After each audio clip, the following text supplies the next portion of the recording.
Ang susunod na programa ay rated PG. Ito ay nangangailangan ng patnubay at gabay ng magulang para sa mga batang manunood.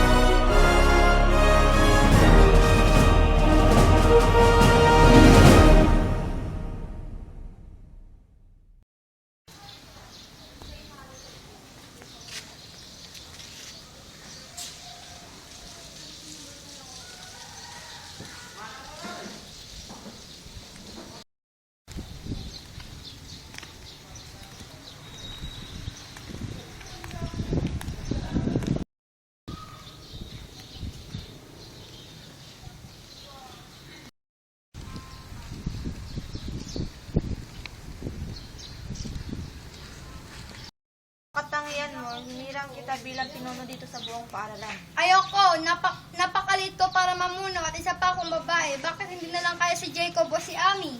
Dahil meron kang kakayahan na mapabilib ang mga tao sa mga larangan.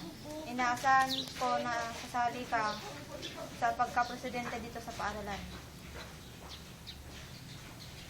Dahil meron kang kakayahan na mapabilib ang mga tao sa mga larangan. Inaasahan ko na sasali ka sa pagka-presidente dito sa paaralan. Inaatasan kita para panatiling malinis at maayos ang ating paaralan. Yun lang po ba? Oo, yun lang. Sana po lagi kayong ganyan. Karamihan sa konseyo ay ayaw makinig sa akin. Kailangan mong dumalo lalo't na nakataya ang ating kaligtasan sa meeting mamaya. Huwag mo nga akong istorben kung ano man ang mapagkakasunduan ng konseyo. Hayaan mo na, bumalik ka na roon.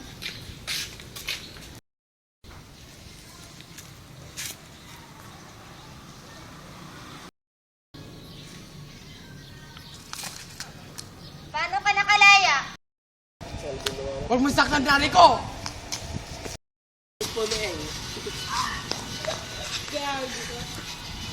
Dito ko na inapauwiin ko na sa saman dahil wala naman na kasunod. Hindi niyo ko kaya!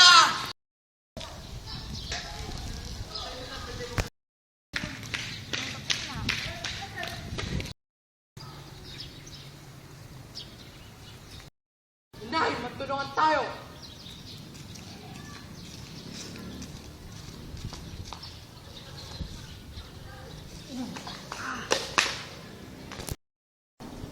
Binaliwala mo ang mga tiwala na binigay ko sa iyo. Bilang parusa, babawiin ko sa iyo lahat ang mga kakayahan mo sa larangan.